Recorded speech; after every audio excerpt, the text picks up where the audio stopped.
বটদ্ৰৱাৰ 999 নং কন্দবনী মুক্ত বিদ্যালয়ত দুৰ্বৃত্তৰ উপদ্ৰৱ নিৰ্মাণৰত পকী দেৱালৰ খুঁটা ভাঙিলে দুৰ্বৃত্তই লগতে বিদ্যালয়ৰ মূল্যৱান গছ কাটি তহিলং ঘটনা সন্দৰ্ভত ইতিমধ্যে বটদ্ৰৱা থানাত এজাহাৰ দাখিল কৰিছে বিদ্যালয় কৰ্তৃপক্ষই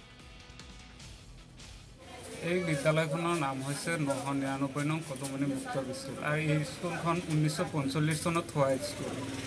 তেতিয়াৰ পৰা আমাৰ ইয়াত কোনো বেলেগ অসুবিধা হোৱা নাই এতিয়া আমাৰ ভাণ্ডাৰী ৱাল আহিছে ৱাল কৰি আছো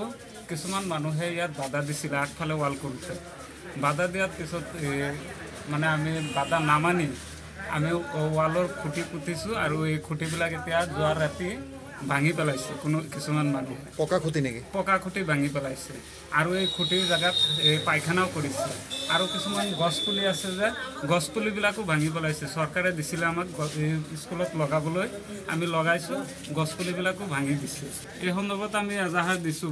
বৰদোৱা থানাত এজাহাৰ দি থৈ আহিছোঁ যাতে এই কোনে ভাঙিছে সেইটো তদন্ত কৰি অলপ উচিত শাস্তি